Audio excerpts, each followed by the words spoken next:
नमस्कार, कृषि समाचार में आप सबका स्वागत है। मैं हूं अनामिका सिंह। आइए सबसे पहले नजर डालते हैं आज के मुख्य समाचार पर। कम लागत में बकरी पालन है मुनाफे का व्यवसाय। गेहूं और धान की कटाई में कंबाइंड हार्वेस्टर है बेहतर यंत्र। और धान की फसलों के लिए झुलसा रोग है बड़ी समस्या। बकरी पालन मुनाफे का व्यवसाय माना जाता है।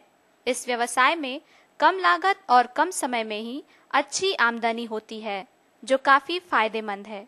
किसी भी क्षेत्र में रहने वाले किसान बकरी पालन आसानी से कर सकते हैं। आप कम समय में, कम पूंजी में, कम जगह में अधिक मुनाफा कमा सकते हैं, क्योंकि जैसे जैसे हमारा विकास हो रहा है, मानव सभ्यता का विकास हो रहा है, लोग अपने स्वास्थ्य के प्रति जागरूक हो रहे हैं, उसी अनुपात में दूध मांस की मांग बढ़ती जा रही है।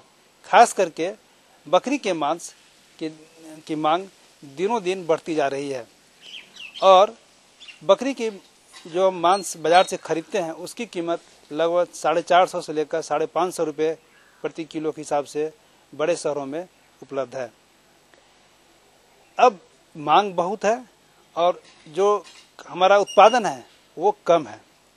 इस गैप को भरने के लिए किसान भाई यदि बकरी पालन को व्यवसाय के रूप में अपनाना चाहते हैं तो एक अच्छी आमदनी आपका राह देख रही है। मक्का बिहार की प्रमुख फसलों में एक है। बड़ी संख्या में बिहार के किसान मक्के की खेती कर जीवन यापन करते हैं। इसलिए जरूरी है कि मक्के की बेहतर उपज के लिए इसकी बुआई और किस्मों पर विशेष ध्यान दिया जाए। मक्के के उन्नत प्रभेदों का प्रयोग कर बेहतर उपज पाई जा सकती है। पटना जिले के रहने वाले प्रगतिशील किसान राकेश कुमार लगभग 1 साल से मछली पालन का व्यवसाय कर रहे हैं। इनका अपना बड़ा तालाब है जिसमें ये कई प्रकार की मछलियों का पालन कर रहे हैं। 50,000 की लागत वाले इस व्यवसाय से राकेश कुमार को मुनाफे की काफी उम्मीद रहती है। अपने व्यवसाय में मुनाफे के लिए ये काफी मेहनत भी करते हैं। गेहूं और धान की कटाई के लिए कंबाइंड हार्वेस्टर एक बेहतर उपकरण है। फसलों की कटाई के बाद ये भूसे को भी अलग करता है। मजदूरों की तुलना में यह काफी बेहतर काम करने वाला उपकरण है। इसकी कीमत लगभग 15 से 20 लाख रुपए है, जिस पर सरकार द्वारा किसानों को अनुदान भी दिया जाता है। यह किसानों के लिए काफी उपयोगी यंत्र है। किसान भाइयों, यदि आपने अपने खेतों में धान की बुआई कर ली है तो झुलसा रोग नामक बीमारी से फसलों को बचाने का प्रबंध अवश्य करें। झुलसा रोग इस मौसम में होने वाली खास बीमारी है जो धान की फसलों में भी पाई जाती है। इससे फसलों पर काफी बुरा प्रभाव पड़ता है। अभी जो मौसम के हिसाब से जो देखा जाए कि जो ठंडा गर्म का जो मौसम चल रहा है, इसमें बहुत ज्यादा धान की बीमारियों का प्रकोप होने का बहुत ज्यादा संभावना है। इसलिए मैं ये बताना चाहूँगा कि इसमें एक झुलसा रोग आपको दिखाई देगा बहुत सारी जगहों पे। तो इसके लिए हम लोग उसका रामबाण उपाय जो है, एक तो ट्राइसाइक्लाजोल जो 75% वेटेबल पाउडर के रेट में 6 ग्राम 10 लीटर पानी के हिसाब से यूज करना चाहिए। नहीं तो और भी एक बहुत ही सादा उपाय है कि जो कार्बेंडाजिम जो है 1 ग्राम 1 लीटर पानी के हिसाब से आपको पौधों पर छिड़काव करना चाहिए।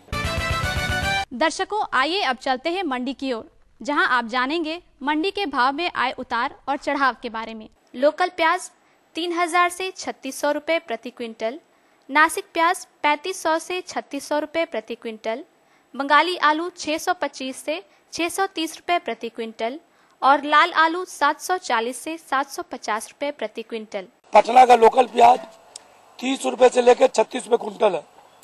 नासिक का प्याज 36 से लेकर 35 रुपए क्विंटल है। आज का मार्केट इसी तरह है।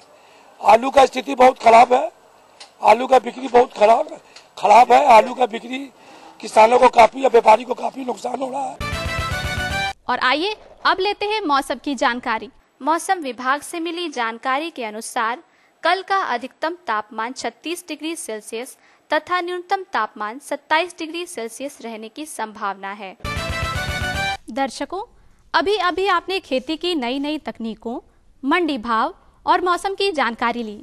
अब आइए चलते हैं अपने अगले भाग की ओर, जहां हमारे कृषि विशेषज्ञों द्वारा आप खेती से संबंधित विस्तृत जानकारी प्राप्त कर सकते हैं। कृषि दर्शन कार्यक्रम के इस भाग में आप सभी किसान भाइयों बहनों का स्वागत है। किसान भाइयों, खरीफ का मौसम चल रहा है। इस मौसम में आप में से अधिकांश धान की खेती कर रहे होंगे। इस धान की खेती में जल प्रबंधन काफ़ी महत्वपूर्ण होता है, आप जानते हैं। या यूँ कहें कि अच्छा उत्पादन प्राप्त करने के लिए सही समय पर उचित जल प्रबंधन बहुत जरूरी होता है। तो आइए इस विषय पर और हम विस्तार से चर्चा करते हैं। इस विषय पर बातचीत के लिए आज हमारे साथ हैं डॉक्टर आशुतोष उपाध्याय, जो प्रधान वैज्ञानिक हैं भारतीय कृषि अनुसंधान परिषद पटना में। नमस्कार सर। नमस्कार। जैसा कि हमारा आज का विषय है सर धान की खेती में जल प्रबंधन, तो सबसे पहले आप हमारे किसान भाइयों को बताएं कि धान की खेती करने का सही समय क्या है। किसान भाइयों, आप सभी जानते हैं कि बिहार में किसान भाई धान की खेती नक्षत्रों के हिसाब से करते हैं। 3 नक्षत्र बहुत महत्वपूर्ण हैं, रोहिणी, मृगशिरा और आद्रा नक्षत्र। रोहिणी नक्षत्र 25 मई से 6 जून के बीच में होता है। मृगशिरा नक्षत्र 7 जून से 21 जून के बीच में होता है और आद्रा नक्षत्र 22 जून से 5 जुलाई के बीच में होता है। तो बहुत से क्षेत्र में लगभग 20% भाग में बिहार में 25 मई से 6 जून के बीच में नर्सरी गिराई जाती है, जबकि लगभग 80% भाग में नर्सरी आद्रा या उसके बाद गिराई जाती है और मृगशिरा नक्षत्र में कोई खेती नहीं होती है। तो खेती करने का मेरे अनुसार उचित समय होता है 25 मई से 6 जून के बीच में, रोहिणी नक्षत्र के बीच में अगर हम नर्सरी लगा दें और उसके बाद सही समय पर 21 से 25 दिन बाद अगर हम उसकी रोपनी कर दें तो हमारी फसल सही समय पर परिपक्व हो जाएगी और सही समय पर उसकी कटाई हो सकती है। इस तरह से हम धान की सही समय पर कटाई करके हम रबी सीजन में दूसरी फसल ले सकते हैं और इस प्रकार हमारा फसल का जो सीक्वेंस है वो बना रहता है और हमारी उत्पादकता भी अधिक होती है। तो धान की फसल के लिए हालांकि आजकल धान की विभिन्न प्रजातियां आ गई हैं, उन प्रजातियों में जमीन को देखते हुए कि वो जमीन ऊंची है, मध्यम है या निचली है, उन जमीन की स्थिति को देखते हुए उसमें शॉर्ट ड्यूरेशन या मीडियम ड्यूरेशन या लंबी अवधि की धान की किस्म लगाई जाती है। और धान के लिए विभिन्न क्षेत्र में भिन्न भिन्न जल की आवश्यकता होती है। ये निर्भर करता है कि धान को किस विधि से लगाया गया है। ये निर्भर करता है कि कौन सी मिट्टी है, केवाल मिट्टी है या आपकी बलुई मिट्टी है, इस पर भी निर्भर करता है। और कौन सी अवस्थाएं हैं जो जल के लिए बहुत ही संवेदनशील हैं, ये उस पर भी निर्भर करता है। किसान भाइयों, अभी समय हो चला है एक सूचनात्मक अंतराल का। अंतराल के बाद हम इस वार्ता को और आगे बढ़ाएंगे। ये लो और बताओ। बस। अरे ये क्या भैया जी, बस इतनी सी रासायनिक खाद? किसानी छोड़ रहे हो क्या? किसानी नहीं, नादानी छोड़ रहे हैं। मिट्टी की जांच कराई है। अब तो लालाजी जितनी जरूरत है उतने ही उर्वरक खेत में डालेंगे। हाँ, किसान भाई आज ही अपने जिले की नजदीकी भूमि परीक्षण प्रयोगशाला में मिट्टी की जांच जरूर करवाएं और मिट्टी में पोषक तत्व, नमी व पौधे के विकास को देखते हुए केवल जरूरत के अनुसार ही पोषक तत्व डालें। और हाँ, मिट्टी में गंधक, जस्ता, बोरोन जैसे सूक्ष्म पोषक तत्वों का पता लगाना भी न भूलें। उर्वरक और जैविक खाद के सही उपयोग से भूमि का उपजाऊपन बनाए रखें, उत्पादकता बढ़ाएं, खर्चा घटाएं और बहुमूल्य विदेशी मुद्रा बचाने में भी सहयोग दें। और हाँ, धीमी गति से नाइट्रोजन उपलब्ध कराने वाले उर्वरकों जैसे नीम लेपित यूरिया को प्राथमिकता दें और यूरिया का पत्तों पर छिड़काव करें। अरे वाह, तू तो सचमुच समझदार हो गया रे। अधिक जानकारी के लिए संपर्क करें जिला कृषि अधिकारी या किसान कॉल सेंटर। साथ बोलो ए बी। अरे नादान, बच्चे को एबीसी सिखा रहा है। अरे काम धंधे की एबीसी तू कब सीखेगा? ये देख विज्ञापन। तेरे जैसे कृषि विज्ञान सीखे हुए युवाओं के लिए भारत सरकार के कृषि मंत्रालय ने एक योजना बनाई है, ACABC। ACABC? जी हाँ, ACABC यानी एग्री क्लिनिक्स और एग्री बिजनेस सेंटर। इसके तहत कृषि विज्ञान पढ़े युवाओं का चयन होने पर उन्हें मुफ्त ट्रेनिंग दी जाती है और हाँ, अपना कारोबार चलाने के लिए बैंक से लोन भी मिलता है। इसके साथ ही अगर युवा अपने इलाके के किसानों की खुशहाली के लिए उन्हें खेती बाड़ी व अपने कारोबार से जुड़ी लाभदायक जानकारी देते रहेंगे तो उन्हें लोन पर 36 से 44% तक की सब्सिडी भी मिलेगी। तब तो मैं जरूर सीखूंगा काम धंधे की ABC। शाबाश, चलो अपनाएं स्वरोजगार, खेती में हो विकास।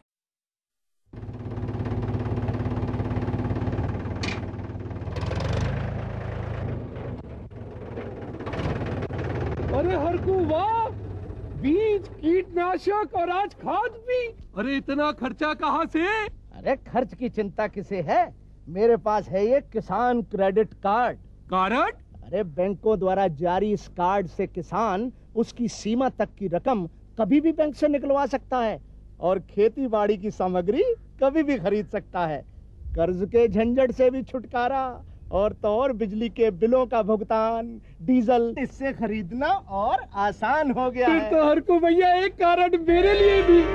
किसान क्रेडिट कार्ड के लिए नजदीकी बैंक से संपर्क करें और पाएं ढेर सारे लाभ। किसान भाइयों, एक बार फिर आपका स्वागत है हमारे इस कार्यक्रम में। आज हम लोग बातचीत कर रहे हैं धान की खेती में जल प्रबंधन के बारे में और इस विषय पर बातचीत के लिए हमारे साथ हैं डॉक्टर आशुतोष उपाध्याय, जो प्रधान वैज्ञानिक हैं भारतीय कृषि अनुसंधान परिषद पटना में। डॉक्टर साहब, अभी आपने बहुत अच्छा बताया कि धान की खेती शुरू करने का उचित समय 25 मई से 6 जून का होता है। उसके बाद किसान भाई उसको अपने मुख्य खेत में धान को ले जाएंगे और इसके साथ ही आपने ये बताया कि धान का प्रभेद, धान की जो खेत है उसके अनुसार उसका चयन करें, तभी उनको अच्छा उत्पादन मिल सकता है। लेकिन सबसे प्रमुख, जैसा कि हमारा आज का विषय भी है जल प्रबंधन, तो सबसे पहले आप हमारे किसान भाइयों को बताएं कि धान में कौन कौन सी क्रांतिक अवस्थाएं महत्वपूर्ण होती हैं। धान की विभिन्न क्रांतिक अवस्थाएं होती हैं। सबसे पहली अवस्था है बीजांकुरण। जैसे आपने बीज डाला, उसके अंकुरण की अवस्था, उसके बाद उसकी वानस्पतिक अवस्था जिसमें वो बढ़ती है और उसके बाद उसकी होती है प्रजनन अवस्था जिसमें उसका कल्ला फूटना, फूल आना, ये अवस्थाएं होती हैं और उसके बाद दाना बनना और दाना पकना, ये अवस्थाएं होती हैं। तो प्रमुखता इसमें 4 अवस्थाएं होती हैं। इन 4 अवस्थाओं पर हमको कितना जल देना है, कब देना है और कैसे जल देना है, ये जानना बहुत आवश्यक है। तो इसके लिए 3 पद्धतियों से जल दिया जाता है। पहली पद्धति है कि निरंतर जलमग्नता। किसान भाई जहां पर निचली जमीन है, जहां पर जल जमाव की समस्या है, वहां पर किसान भाई कोशिश करते हैं कि जितना जल उनके खेत में लगा रहेगा उतना ही उनको कम पटवन करना पड़ेगा।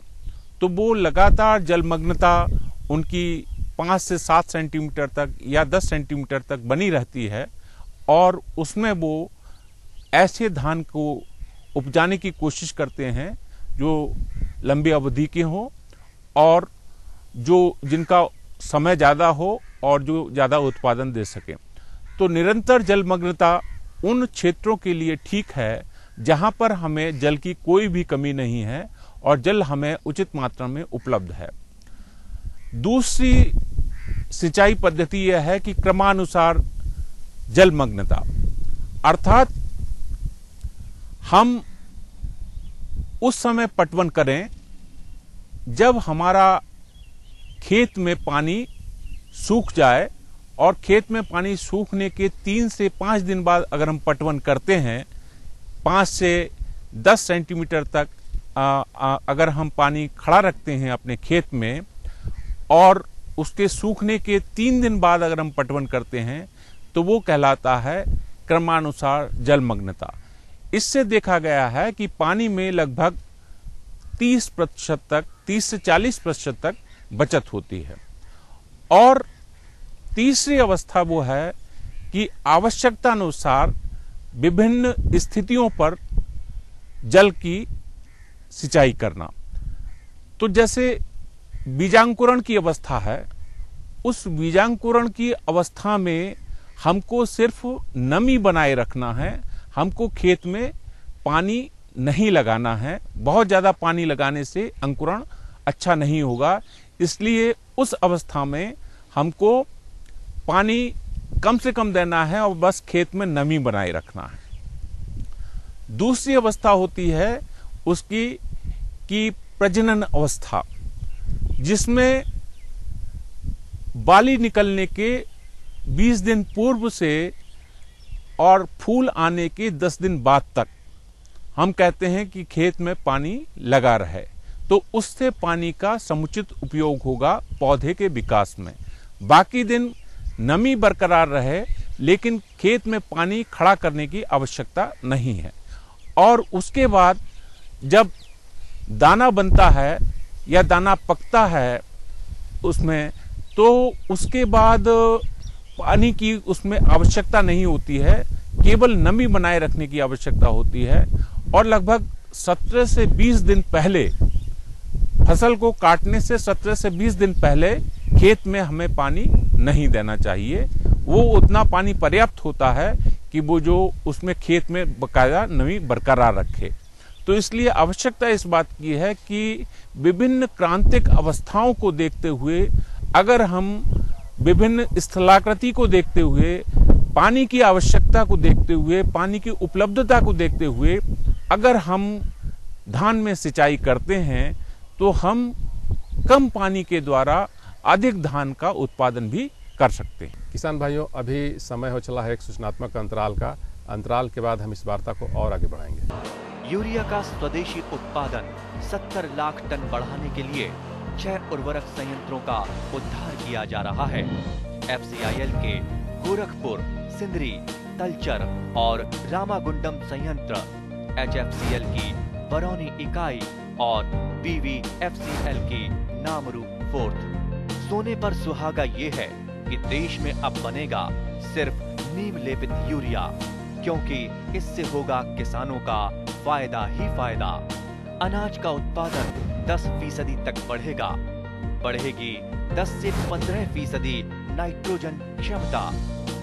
अपनी कहानी छोड़ जा, कुछ तो निशानी छोड़ जा, कौन और तू फिर आए ना। माँ देखो, बापू हमारे लिए शहर से छतरी लाए हैं, कितनी अच्छी है। हाँ लाडो, अब तू बरसात से बची रहेगी। और ये ले, हमारे घर की छतरी, हमारे खेतों की छतरी और हमारे भविष्य की सुरक्षा की छतरी। ये क्या कह रहे हैं आप? अरे भगवान, ये फसल बीमा है। सूखा, बाढ़, आंधी, तूफान या कीड़ों व रोगों से फसल अगर बर्बाद हो जाए, तो उस कम फसल की भरपाई सरकार की बीमा योजना द्वारा की जाएगी। बीमा में खर्च कितना आया? बहुत कम। प्रीमियम चुकाने में सरकार से मदद भी मिली। भारत सरकार की फसल बीमा योजनाओं के तहत अधिसूचित खाद्य फसलों जैसे चावल, गेहूं, तिलहन, वार्षिक बागवानी फसल व व्यावसायिक फसलों जैसे गन्ना, कपास आदि और नारियल का फसल बीमा किया जाता है। प्रीमियम चुकाने में सरकार द्वारा वित्तीय सहायता भी दी जाती है। फसल बीमा योजना के लिए संपर्क करें अपने जिला कृषि अधिकारी, कृषि सहकारी समिति या निकटतम बैंक शाखा से।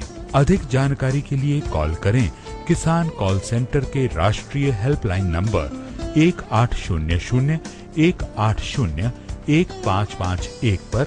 अरे वाह, क्या छतरी है। फसल बीमा योजना का लाभ उठाएं, भविष्य सुरक्षित करें। किसान भाइयों, एक बार फिर आपका स्वागत है हमारे इस कार्यक्रम में। आज हम लोग बातचीत कर रहे हैं धान की खेती में जल प्रबंधन के बारे में, और इस विषय पर बातचीत के लिए हमारे साथ हैं डॉक्टर आशुतोष उपाध्याय, जो प्रधान वैज्ञानिक हैं भारतीय कृषि अनुसंधान परिषद पटना में। किसान भाइयों, जैसा कि अभी हमारे विशेषज्ञ ने आपको बताया कि विभिन्न क्रांतिक अवस्थाओं में जल प्रबंधन कितना महत्वपूर्ण होता है, साथ ही ये भी आपको बताया कि जब फसल तैयार हो जाती है, काटने आप जाते हैं, उसके कम से कम 15-17 दिन पहले तक आप कोई भी जल प्रबंधन या सिंचाई न करें। बहुत अच्छा अभी आपने बताया सर, लेकिन इसके साथ ही चलते चलते आप हमारे किसान भाइयों को बताएं कि इस धान की खेती मेढ़बंद का क्या महत्व है, और अगर कोई किसान भाई श्री विधि से खेती करना चाहते हैं तो उनके लिए आप क्या संदेश देना चाहेंगे? किसान भाइयों, मेढ़बंदी का धान की खेती में बहुत अधिक लाभ होता है। पहला लाभ तो ये है कि अगर किसान अपने खेत के चारों तरफ 20 से 25 सेंटीमीटर की मेढ़बंदी करता है तो वो बरसात के पानी का लगभग 90 से 95% तक उसका उपयोग अपनी खेती में कर सकता है। तो ये एक बहुत बड़ा फायदा है कि मेढ़बंदी करने से वर्षा के जल का अधिक से अधिक उपयोग कर सकता है।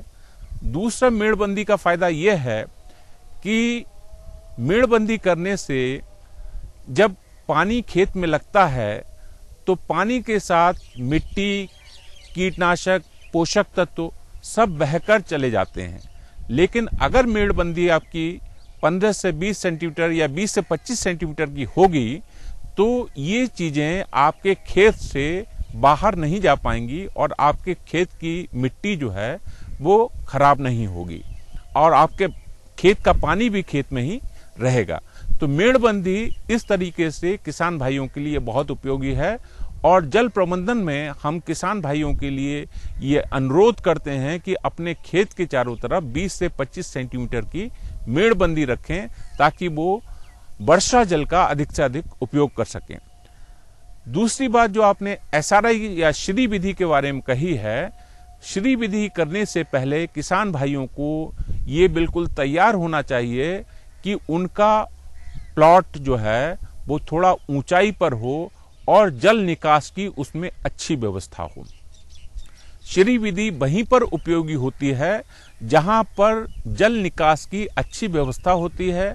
वहां हम 25 से 25 बाई 25 सेंटीमीटर की दूरी पर पौधा लगाते हैं और चूंकि पौधे का विकास बहुत अच्छा होता है, उसको सूरज की रोशनी और अन्य चीजें अच्छी मात्रा में उपलब्ध होती हैं, इसकी वजह से उसको फायदा होता है। तो अंत में मैं किसान भाइयों से ये अनुरोध करता हूं कि वो सही समय पर सही मात्रा में जल का उपयोग करें ताकि उससे जल का सही प्रयोग वो उनके खेत में लगी हुई फसल द्वारा लिया जा सके और उनको अधिक उत्पादन हो। डॉक्टर साहब, आज आप हमारे कृषि दर्शन कार्यक्रम में आए और हमारे किसान भाइयों को धान की खेती में जल प्रबंधन से संबंधित इतनी अच्छी और विस्तृत जानकारी दी, इसके लिए आपको बहुत धन्यवाद।